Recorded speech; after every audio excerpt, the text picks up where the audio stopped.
Hello, मैं मोहम्मद इरफान। आज मैं आपको फ़िज़िक्स के बारे में बताने से पहले सभी को मेरा सलाम। उम्मीद है सभी स्टूडेंट खैरियत से होंगे और अपनी पढ़ाई मेहनत से कर रहे होंगे। ये पिछले साल का पेपर है फ़िज़िक्स 2023 का। इसका कोड 346 BV है। तो मैं इसको आपको कुछ हल कराऊंगा और इसके बारे में आपको बताऊंगा। देखिए, समय होता है 3 घंटे 15 मिनट, पूर्णांक है 70। प्रारंभ के 15 मिनट परीक्षार्थियों को प्रश्न पत्र पढ़ने के लिए निर्धारित है। जो शुरू के 15 मिनट होते हैं उसमें आप एक बार जो है अपना पूरा पेपर पढ़ लीजिए। सभी प्रश्न अनिवार्य हैं। पहले प्रश्न पत्र में जो खंड ए है उसके अंदर 5 प्रश्न हैं, प्रत्येक 1 अंक का है।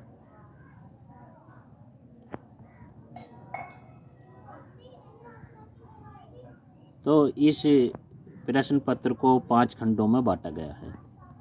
प्रत्येक जो है उसके नंबर सवाल के सामने दिए हुए हैं। तो यह आप इसको पढ़ लेंगे, इसमें कोई दिक्कत आपको आने वाली है नहीं। उसके बाद मैं आपको बताता हूँ सेक्शन ए का पहले का क सवाल, जो कि दिया हुआ है वैद्युत फ्लक्स का मात्रक क्या है। देखिए, 4 विकल्प दे रखे हैं। इन 4 विकल्पों में से एक विकल्प सही है। तो आपको मैंने फाई ई के बारे में बताया है। फाई ई बराबर होता है ई डॉट ए। अब जो ई है उसका होता है जो सूत्र F/Q, मात्रक होता है न्यूटन प्रति कूलम। ए का आ जाएगा मीटर स्क्वायर।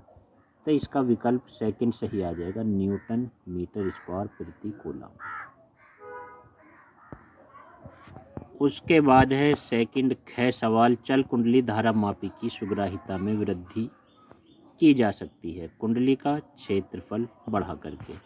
तो इसका जो विकल्प सही है वो है थर्ड, कुंडली का क्षेत्रफल अगर हम बढ़ा देंगे तो जो चल कुंडली धारा मापी की सुग्राहिता में वृद्धि हो जाती है। उसके बाद है इसका गए क्वेश्चन है, एक आदर्श पीएन संधि के अग्रदिशिक बायस एवं पश्च दिशिक बायस की दशा में प्रतिरोध क्रम से होंगे। तो इसमें आपको बताना है कि कौन सा विकल्प है। इसका है 0 एवं अनंत। क्या है द्रव्य तरंगों के संबंध में सही कथन है, इन तरंगों का तरंगदैर्ध्य कण के आवेश पर निर्भर नहीं करता। इसका जो है ये थर्ड विकल्प सही है। अड़ा है, एक हाइड्रोजन परमाणु की द्वितीय कक्षा में इलेक्ट्रॉन का कोणीय संवेग है। तो कोणीय संवेग के लिए एक फॉर्मूला होता है L बराबर NH बटे L बराबर होता है क्या, NH बटे 2 पाई। अब n की जगह आपको रखना है द्वितीय कक्षा 2, h का मान 6.6 गुणा 10 की घात -34। तो ये जो हल करके आ जाएगा ये आ जाएगा 2.1 गुणा 10 की घात -34 जूल सेकेंड। ऐसी है 6 सवाल, वायु में रखे किसी पतले लेंस की फोकस दूरी 10 सेंटीमीटर है। लेंस के प्रथम फोकस से एक वस्तु को 5 सेंटीमीटर की दूरी पर रखा गया है। द्वितीय फोकस से प्रतिबिंब की दूरी होगी, तो इसकी जो होगा वो 20 सेंटीमीटर आ जाएगा। इसे अभी आगे आपको हल करके दिखाया जाएगा। देखिए, अब यहाँ पर है वैद्युत फ्लक्स का मात्रक है, ये आपको लिख करके दिखाया गया है, न्यूटन मीटर स्क्वायर प्रति कूलम।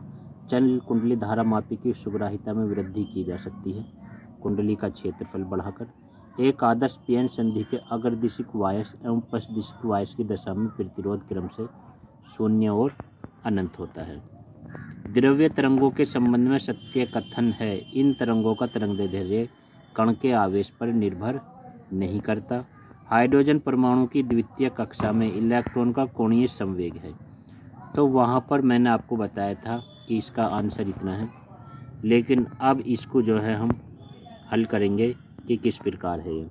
एल बराबर क्या होता है NH/2 एन की जगह 2, 6.6 गुणा 10⁻34, 2 गुणा 3.14। इसे जो हम हल करेंगे 2.1 गुणा 10⁻34 जूल सेकेंड इसका आंसर आ जाएगा। वायु में रखे किसी पतले उत्तल लेंस की फोकस दूरी 10 सेंटीमीटर है। लेंस के प्रथम फोकस से एक वस्तु को 5 सेंटीमीटर की दूरी पर रखा गया है। द्वितीय फोकस से प्रतिबिंब की दूरी होगी, तो वो कितनी होगी 20 सेंटीमीटर होगी। इसे अभी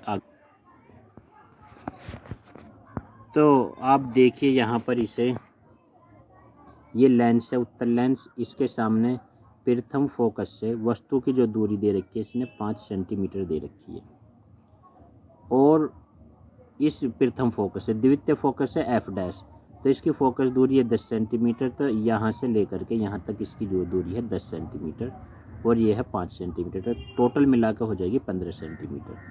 ये द्वितीय फोकस है एफ डैश, यहाँ से यहाँ तक है 10 सेंटीमीटर। अब हमें वी का मान ज्ञात करना है कि वी का मान कितना होगा। तो एक फॉर्मूला है, पहले तो आप यू का मान निकाल लेंगे, एफ का मान ये, वी का मान हमें ज्ञात करना है। ये लेंस फॉर्मूला है, ये जो है आपके सामने क्या है, ये लेंस फॉर्मूला है। तो 1/v माइनस 1/u बराबर होता है 1/f के। माइनस का u उधर जा करके प्लस का हो जाएगा। आप इसे हल करेंगे, u की जगह -15, f की जगह 10, इसको हल करने पर आ जाएगा 1/30। अब इसने हमसे मालूम करी है द्वितीय फोकस से, तो f डैश से i तक की दूरी, और जो लेंस से i तक की दूरी आई है वो 30 में से हम 10 को घटा देंगे तो वो निकल कर आ जाएगी 30 - 10 यानी 20 सेंटीमीटर। यानी जो लेंस का द्वितीय फोकस है उससे दूरी निकल कर आ जाएगी 20 सेंटीमीटर।